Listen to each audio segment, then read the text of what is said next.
नमस्कार।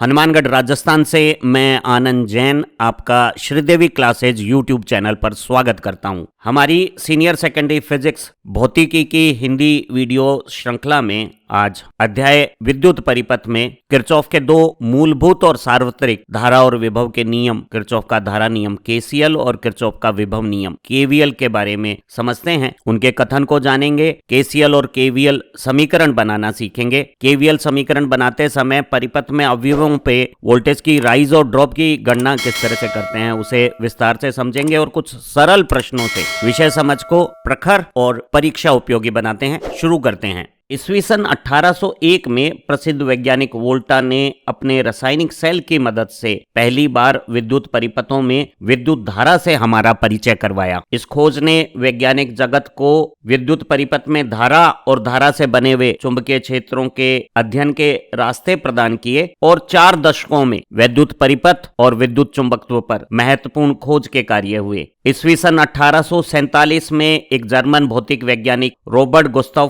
किरचॉफ ने 2 महत्वपूर्ण विद्युत परिपथ के नियम दिए। इनमें से एक किरचॉफ का धारा नियम किरचॉफ करंट लॉ केसीएल कहलाता है और दूसरा किरचॉफ का विभव नियम किरचॉफ वोल्टेज लॉ केवीएल कहलाता है। इन 2 नियमों की मदद से हम किसी भी विद्युत परिपथ में जिसमें अनेक संख्याओं में परिपथ जटिल व्यवस्था में जुड़े हुए हों उनके अंतर संबंधों को और धारा और विभव से संबंधित गणनाओं को आसानी से कर सकते हैं। ये दोनों किरचॉफ के नियम केसीएल और केवीएल 2 मूलभूत और सार्वत्रिक संरक्षण नियमों पर आधारित हैं। किरचॉफ का धारा नियम आवेश संरक्षण पर आधारित है और किरचॉफ का विभव नियम ऊर्जा संरक्षण पर आधारित है। तो ये दोनों केसीएल और केवीएल भी मूलभूत अर्थात इन्हें समझाने और समझने के लिए किसी व्युत्पत्ति की आवश्यकता नहीं है और सार्वत्रिक है, सभी स्थितियों में लागू होने वाले हैं। तो हम केवीएल और केसीएल का इस्तेमाल धारा से चलने वाले परिपथों के साथ साथ प्रत्यावर्ती धारा के परिपथों पर भी केवीएल और केसीएल का इस्तेमाल कर सकते हैं। किरचॉफ का धारा नियम विद्युत परिपथ में किसी संधि जंक्शन या नोड पर लागू होता है। विद्युत परिपथ में नोड वो स्थान है जहां 2 से अधिक शाखाएं मिलती हैं और किरचॉफ के धारा नियम किरचॉफ करंट लॉ के अनुसार एक संधि पर जो अलग अलग शाखाओं की धाराएं आती हैं उन धाराओं का बीजीय योग बीजगणितीय योग 0 होता है। यहाँ जब हम सभी धाराओं के बीजगणितीय योग की बात करते हैं तो एक संधि के लिए धारा आने वाली एक स्वरूप की हो सकती है और जाने वाली दूसरे स्वरूप की हो सकती है और इन दोनों में से एक को धनात्मक लेते हैं तो दूसरी ऋणात्मक हो जाएगी। इस दिए गए चित्र में अगर हम ब्लू फ्रेम और येलो हाईलाइट में ये जो 3 धाराएं हैं I1, I2 और I6 जो संधि पे आ रही है उन्हें अगर धनात्मक चिन्ह के साथ लेवें तो ये 3 दूसरी धाराएं जो संधि से बाहर जा रही हैं वो ऋणात्मक चिन्ह के साथ I3, I4 और I5 हो जाएगी और किरचॉफ के धारा नियम के अनुसार सभी धाराओं का योग बीजगणितीय चिन्हों के साथ 0 होता है। यहाँ अगर हम धन और ऋण चिन्हों वाली धाराओं को अलग अलग समीकरण के हिस्सों में ले लेते हैं तो इसी किरचॉफ के धारा नियम को एक दूसरे कथन से भी कह सकते हैं जो कह रहा है कि एक संधि पर आने वाली धाराओं का योग I1, I2, I6 जो आने वाली धाराएं हैं उनका योग संधि से जाने वाली धाराएं I3, I4, I5 के योग के बराबर होगा। किरचॉफ का धारा नियम किरचॉफ करंट लॉ क्योंकि एक संधि पर लागू होता है इसलिए इसे संधि नियम भी कहते हैं और किरचॉफ के संधि नियम के अनुसार विद्युत परिपथ में किसी भी संधि पर आने वाली धाराएं I1, I2 और I6 का योग जैसे यहाँ जाने वाली धाराएं I3, I4 और I5 के योग के बराबर होगा। ये जो किरचॉफ का धारा नियम है वो आवेश के संरक्षण के नियम पर आधारित है। आवेश संरक्षण के अनुसार आवेश को उत्पन्न या नष्ट नहीं किया जा सकता है। तो यहाँ आने वाली धाराएं आवेश का किसी एक समय दर के साथ आना बताती है और जाने वाली धाराएं उसी आवेश का उसी समय में जाना बताती है। अर्थात आने वाली धाराओं का योग और जाने वाली धाराओं का योग आपस में बराबरी आवेश के संरक्षण को बताता है। क्योंकि आवेश का संरक्षण एक मूलभूत मौलिक और सार्वभौमिक यूनिवर्सल लॉ है उस पर आधारित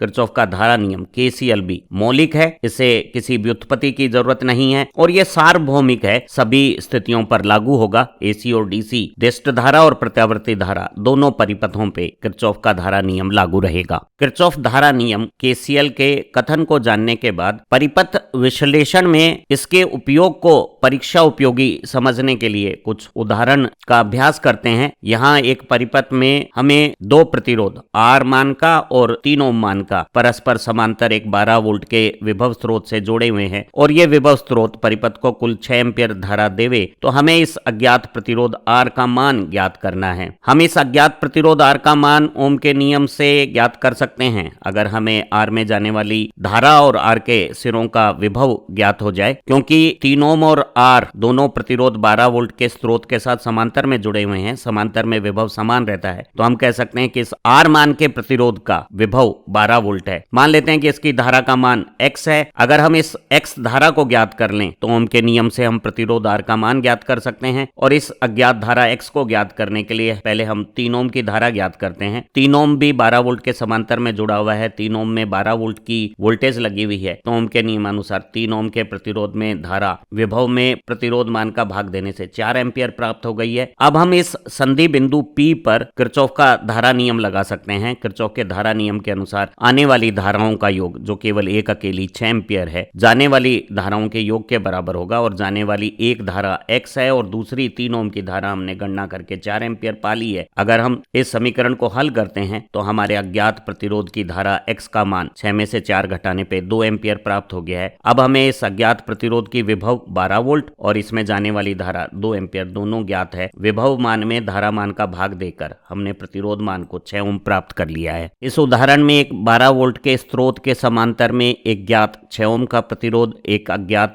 R मान का प्रतिरोध और एक और प्रतिरोध शाखा लगी हुई है। इस तीनों प्रतिरोधों के समांतर संयोजन को स्रोत के द्वारा कुल 10 एम्पीयर धारा प्रदान की जाती है और इस तीसरे प्रतिरोध शाखा में धारा का मान 5 एम्पीयर हमें दिया हुआ है। हमें इस प्रश्न में भी अज्ञात प्रतिरोध R का मान ज्ञात करना है। एक बार फिर हम R का मान ज्ञात कर सकते हैं अगर हम R की धारा ज्ञात कर लें। क्योंकि R 12 वोल्ट के स्रोत के समांतर में है तो R का विभव 12 वोल्ट हमें ज्ञात है। यहाँ R के साथ साथ 6 ओम भी 12 वोल्ट के समांतर में जुड़ा हुआ है, तो हम 6 ओम की धारा ओम के नियम से विभव में प्रतिरोध का भाग देके 2 एम्पीयर ज्ञात कर सकते हैं। और अब इस संधि P पर हम किरचॉफ के धारा नियम का इस्तेमाल कर सकते हैं। धारा नियम के अनुसार आने वाली धाराओं का योग जो एक अकेली 10 एम्पीयर है, सभी जाने वाली धाराओं के योग के बराबर होगा। 6 ओम प्रतिरोध की शाखा में जाने वाली धारा हमने 2 एम्पीयर ज्ञात कर ली है। R में जाने वाली धारा हमें ज्ञात नहीं है, इस अज्ञात धारा को हमने X मान लिया है, तो ये धारा X है और तीसरी धारा 5 एम्पीयर है, तो 2X और 5 जाने वाली धाराओं का योग आने वाली 10 एम्पीयर धारा के बराबर है। इसे अगर हम हल करें तो अज्ञात प्रतिरोध की धारा X का मान 10 में से ये दोनों 5 और 2 7 एम्पीयर धारा घटाने पर 3 एम्पीयर ज्ञात हो गया है। अब R में विभव 12 वोल्ट है और धारा 3 एम्पीयर है, तो अज्ञात प्रतिरोध R का मान 4 ओम हमें प्राप्त हो गया है। इस जटिल से परिपथ विन्यास जिसमें 4 संधियां ABCD के साथ 9 शाखाओं की धाराएं हैं, उस पर किरचॉफ के धारा नियम का अभ्यास हमारी विषय समझ और विश्वास को परीक्षा उपयोगी बना देगा। हमें इस परिपथ में C संधि से जाने वाली धारा X का मान ज्ञात करना है। एक बार देखने से हमें मालूम होगा कि X का मान C संधि पर आने वाली धारा P और N के योग के बराबर है और P और N दोनों हमें ज्ञात नहीं है, तो ये प्रश्न करना थोड़ा असहज हो गया होगा। लेकिन अगर हम अलग अलग संधियों पर किरचॉफ की धारा नियम का उपयोग करेंगे तो हम B से C संधि को जाने वाली धारा P और D से C को जाने वाली धारा N ज्ञात करके P और N के मान से X का मान ज्ञात कर सकते हैं। अगर हम संधि A पे किरचॉफ का धारा नियम लगाएं तो यहाँ 10 एम्पीयर आने वाली धारा है और 3 और M जाने वाली धारा है, और हल करने पे हमने पाया कि 10 में से 3 इस रास्ते पे चली गई है, तो ये दूसरे रास्ते की M धारा 7 एम्पीयर हो गई है। एक बार जब हमें ये 7 एम्पीयर धारा M के रूप में ज्ञात हो गई है तो हम जानते हैं कि M आने वाली धारा है B संधि पे और 5 और P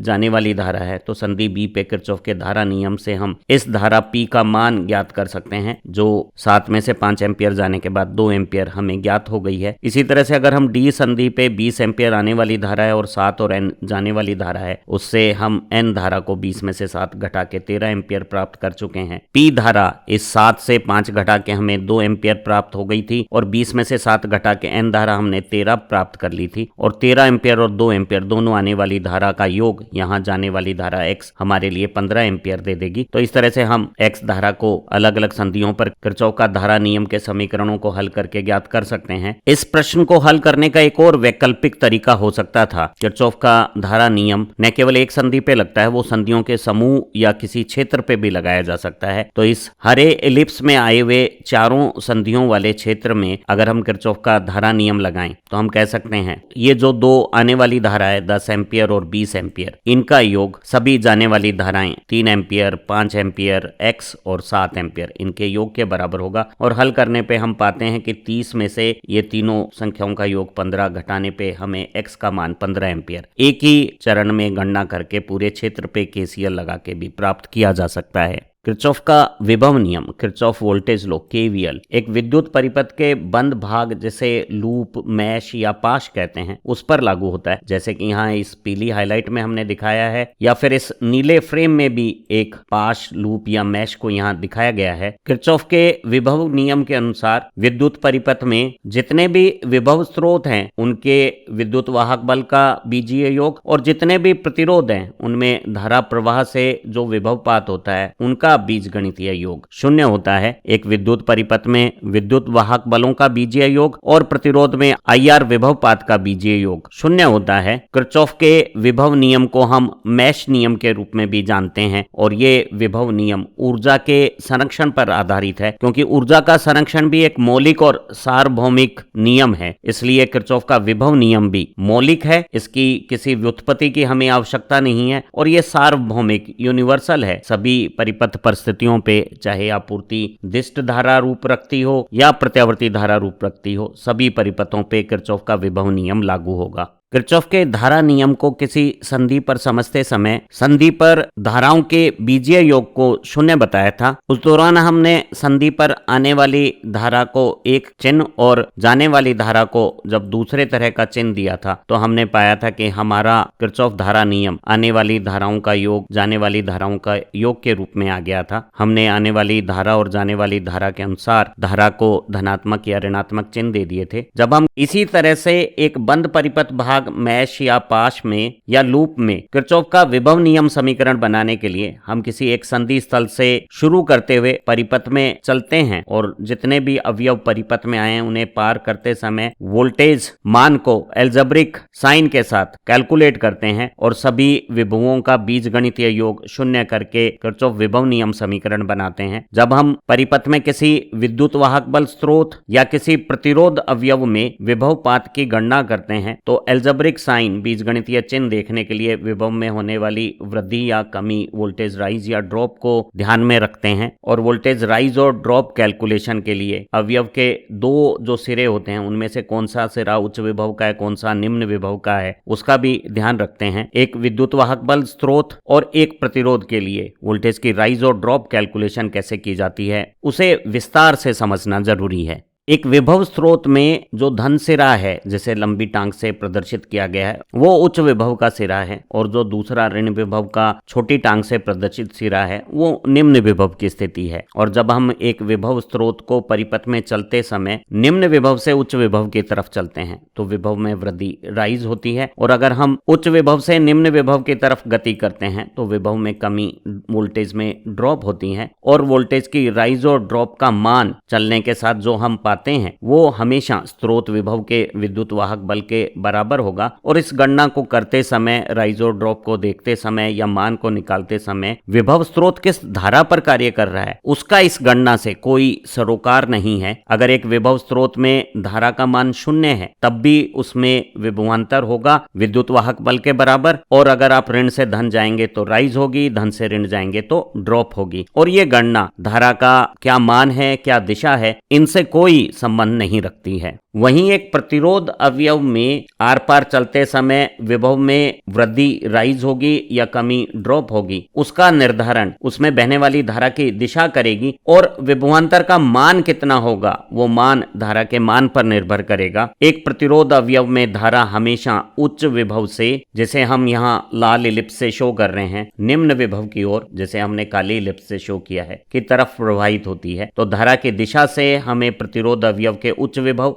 लाल इलिप्स और निम्न विभव काली इलिप्स की स्थितियां पता लग गई है। और अगर हम प्रतिरोध अवयव को पार करते समय धारा की दिशा में चलते हैं तो हम उच्च विभव से निम्न विभव की तरफ गए हैं, विभव में कमी, वोल्टेज में ड्रॉप होगी। और अगर हम उल्टे दिशा में प्रतिरोध अवयव को पार करते हैं, धारा के विपरीत चलते हैं, तो हम निम्न विभव से उच्च विभव की तरफ गए हैं, विभव मान में वृद्धि राइज हुई है। और जो विभव राइज या ड्रॉप होती है उसका मान ओम के नियमानुसार प्रतिरोध में बहने वाली धारा I के साथ V = IR संबंध रखेगा। तो हमारा विभव गणना का मान धारा के मान पे निर्भर करता है, और विभव गणना राइज हुई है कि ड्रॉप हुई है वो धारा की दिशा और हमारे चलने की गति पर निर्भर करती है। जब हम किसी विद्युत परिपथ के बंद भाग, लूप या मैश में किरचॉफ का विभव नियम प्रयोग करते हैं तो पाश के किसी एक संधि स्थल से यात्रा को शुरू करते हुए चलते हुए सभी अवयवों में विभव की बीजगणितीय गणना करते हैं। बंद परिपथ भाग में चलते समय अवयवों के बतौर हमारे पास विद्युत वाहक बल स्रोत भी हो सकते हैं, और इन विद्युत वाहक बल स्रोतों के विभव का बीजगणितीय योग और प्रतिरोधों में धारा प्रवाह से जो विभव पात हो रहा है उन विभव पात का बीजीय योग किरचॉफ के विभव नियम के अनुसार शून्य मान रखता है। जब हम बीजगणितीय योग करते हैं तो विभव में राइज को एक चिन्ह और विभव में ड्रॉप को अगर दूसरा चिन्ह दे देते हैं तो इसी समीकरण को एक दूसरा रूप, एक बंद पाश में विभव में हुई वृद्धियों का कुल योग विभव में हुई कमियों के कुल योग के बराबर होगा। Total voltage rise = total voltage drop, ये किरचॉफ के विभव नियम का एक दूसरा रूप हो सकता है। कुछ उदाहरणों से हम किरचॉफ के विभव नियम को बनाना और परिपथ के विश्लेषण में उसका इस्तेमाल करना सीखते हैं। इस दिए गए परिपथ में दो विभव स्रोत 3 वोल्ट और 2 वोल्ट मान के और दो प्रतिरोध 2 ओम और 3 ओम के चित्रानुसार संयोजित हैं, और हमें इस परिपथ में दो संधियां A और B के बीच में विभवांतर VAB का क्या मान होगा ये ज्ञात करना है। किसी भी विद्युत परिपथ में दो बिंदुओं के बीच में विभवांतर ज्ञात करने के लिए हम एक बिंदु से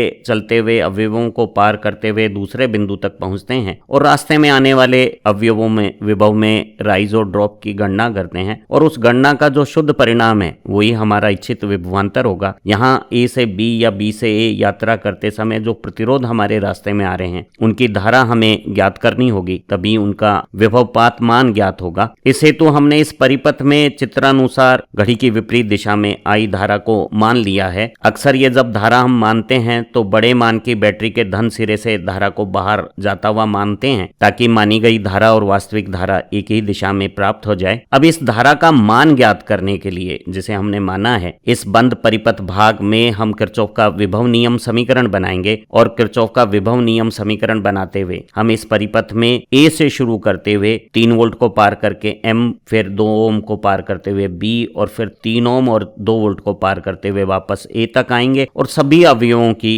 वोल्टेज में राइज हुई है या ड्रॉप हुई है उसे दो अलग अलग भाग में जोड़ लेंगे, और सारी वोल्टेज राइज को सारी वोल्टेज की ड्रॉप के बराबर करके हम किरचॉफ का विभव नियम समीकरण बनाएंगे। जब हम संधि A से घड़ी की दिशा में चलते हुए पहले जब 3 वोल्ट के स्रोत को पार करते हैं तो हम उच्च विभव से निम्न विभव की तरफ जा रहे हैं, और ऐसी स्थितियों में विभव में कमी होगी, और ये कमी 3 वोल्ट हमें प्राप्त हो गई है। एक विभव स्रोत की राइज या ड्रॉप कैलकुलेशन करते समय धारा का कोई महत्व नहीं है, हमें सिर्फ धन और ऋण सिरे और हमारे चलने की दिशा से विभव में होने वाली कमी प्राप्त हो गई है, और इस वोल्टेज का मान स्रोत के विद्युत वाहक बल के बराबर 3 वोल्ट हमें प्राप्त हो गया है। अब हम इस 2 ओम के प्रतिरोध को जब पार करते हैं तो हमारी जाने की दिशा धारा के प्रवाह दिशा से विपरीत है। धारा हमेशा उच्च विभव से निम्न विभव की तरफ जाती है, अर्थात B जो सिरा है वो उच्च विभव है, M सिरा निम्न विभव है, और हम धारा के विपरीत निम्न से उच्च विभव की तरफ गए हैं। I धारा के साथ 2 ओम में 2I विभवांतर होगा, और ये 2I का राइज इस 2 ओम में हो गया है। इसी तरह से 3 ओम में भी जब हम धारा के विपरीत जाते हैं तो राइज होगी, और 3 ओम की राइज 3I हमें प्राप्त हो गई है। और यहाँ 2 वोल्ट में भी हम ऋण से धन निम्न विभव से उच्च विभव की तरफ गए हैं तो 2 वोल्ट की एक राइज हो गई है। तो हमने सारी वोल्टेज राइज और सारी वोल्टेज ड्रॉप को बराबर कर देना है। यहाँ किरचॉफ विभव नियम समीकरण में 3I और 2I का जोड़ 5I हो गया है, और 2 उधर जाकर 3 से घट गया है, और अगर हम 5 का भाग दे देते हैं तो हमें परिपथ की धारा जो हमने मनमानी है उसका मान 1/5 या 0.2 एम्पियर प्राप्त हो गया है। अब हम ए और बी के बीच में विभवांतर ज्ञात करने के लिए बी बिंदु से एम होते हुए ए की तरफ आते हैं और विभवांतर वी बी ए जब ज्ञात करते हैं तो धारा की दिशा में जाने से 2 ओम के प्रतिरोध में आई धारा से 2I ड्रॉप हुई है। ड्रॉप को हमने ऋण चिन्ह से दिखा देना है और 3 वोल्ट की राइज को धन चिन्ह के साथ हमने दिखा दिया है और I का मान 0.2 एम्पियर हम पहले से ज्ञात कर चुके हैं। तो हमें इस 2 ओम की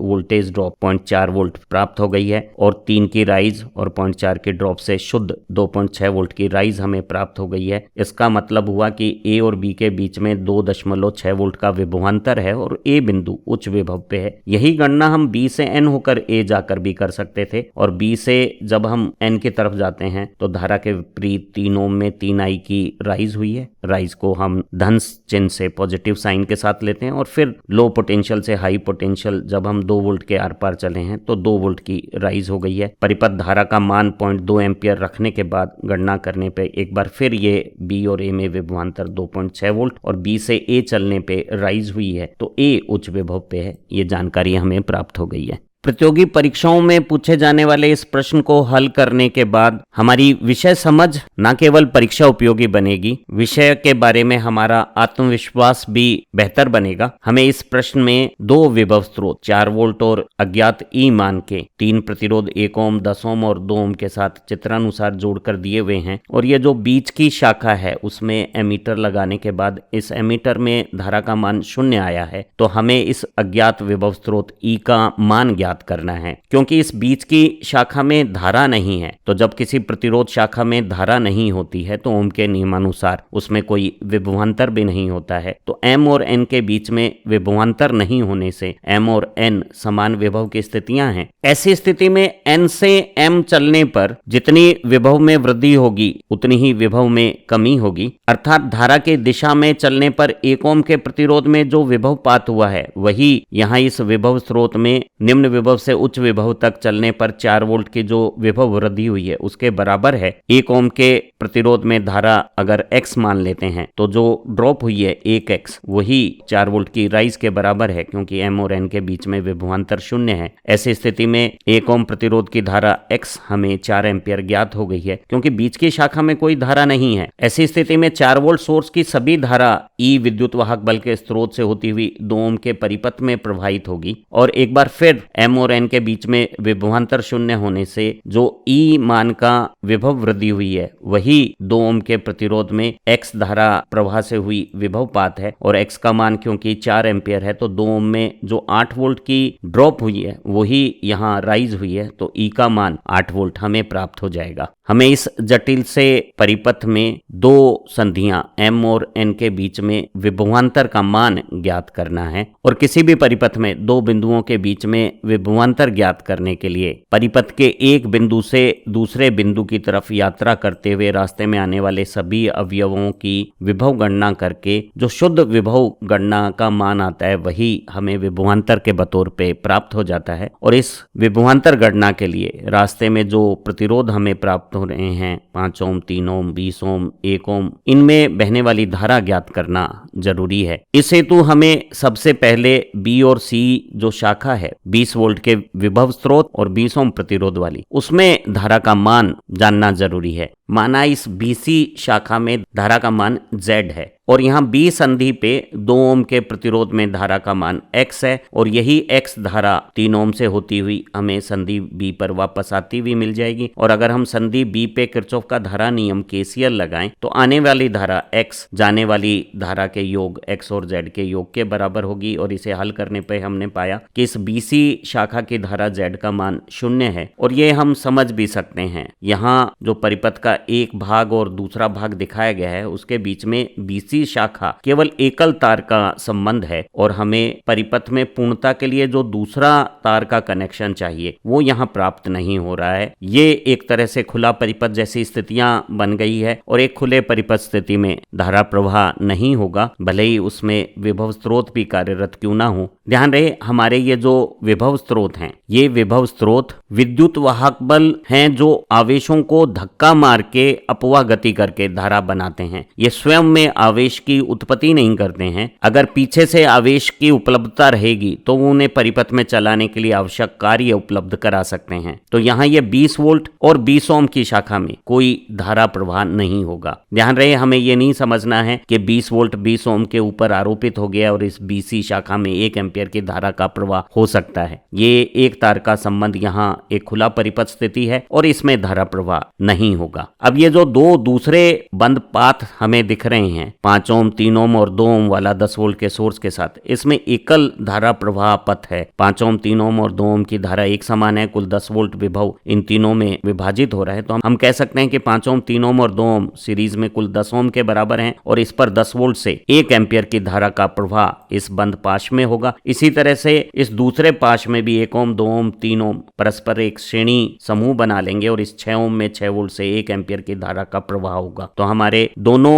स्वतंत्र बंद पाशों में चित्रानुसार 1 एम्पियर की धारा पहले पाश में क्लॉकवाइज और दूसरे पाश में एंटी क्लॉकवाइज प्रवाहित होगी और बीच की बीसी सेक्शन में कोई धारा प्रवाह नहीं होगा। M और N के बीच में विभवांतर ज्ञात करने के लिए हम M से A, B, C होते हुए वापस N तक पहुंचते हैं और ऐसी स्थिति में 5 ओम में धारा की दिशा में चलने के कारण विभवपात हुआ है, क्योंकि धारा हाई से लो विभव की तरफ चलती है। हम भी उच्च विभव से निम्न विभव की तरफ गए हैं, तो 1 एम्पियर धारा से 5 ओम में 5 वोल्ट की ड्रॉप, और ड्रॉप को हमने ऋण चिन्ह से शो कर दिया है। इसी तरह इस 3 ओम में भी हम धारा की दिशा में गए हैं, तो 3 वोल्ट की ड्रॉप हो गई है। 20 वोल्ट के स्रोत में भले ही धारा नहीं है, एक विभव स्रोत का विद्युत वाहक बल एक विभवांतर के तौर पे हमेशा कार्यरत रहेगा और हम धन उच्च विभव से ऋण निम्न विभव की तरफ जब जा रहे हैं तो ये 20 वोल्ट की ड्रॉप हो गई है। अगले 20 ओम में क्योंकि कोई धारा नहीं है, इसमें कोई विभवपात नहीं होगा, तो इसमें वोल्टेज राइज ड्रॉप गणना करने की आवश्यकता नहीं है। वहीं 1 ओम में हम धारा की विपरीत दिशा में जा रहे हैं तो विभव में वृद्धि होगी, और 6 वोल्ट में हम धन से ऋण उच्च विभव से निम्न विभव की तरफ गए हैं तो 6 वोल्ट की ड्रॉप हो गई है। ड्रॉप को हमने नेगेटिव साइन दे दिया है। शुद्ध गणना करने पे ये मान -23 वोल्ट बता रहा है कि M से N जाने पे 23 वोल्ट की कमी हो गई है। M और N में विभवांतर 23 वोल्ट है और M उच्च विभव की स्थिति है। ज्ञानवर्धक वीडियो की मदद से किरचॉफ के विभव और धारा नियम के कथनों को आप ठीक तरह से समझ पाए होंगे। किरचॉफ विभव नियम का समीकरण बनाते समय वोल्टेज राइज और ड्रॉप की गणना किस तरह से करनी होगी वो आपको अच्छी तरह से समझ में आ गई होगी। हमारी दूसरी लर्निंग वीडियो भी आपकी भौतिकी विषय समझ को बेहतर और परीक्षा उपयोगी बनाएगी। आप इन्हें अपने अध्ययन में भी इस्तेमाल करें और अपने दोस्तों के साथ भी साझा करें, क्योंकि ज्ञान बांटने से बढ़ता है। अगर आप श्रीदेवी YouTube चैनल की डाउट क्लियरिंग ऑनलाइन क्लासेस से जुड़ना चाहते हैं या परीक्षा उपयोगी पाठ्य सामग्री चाहते हैं तो आप हमारे इस YouTube चैनल की मेंबरशिप को ज्वाइन बटन जो नीचे दिया हुआ है उसे दबाकर स्वीकारें। आप अच्छा पढ़ें, तरक्की करें। Have nice time. Thank you very much.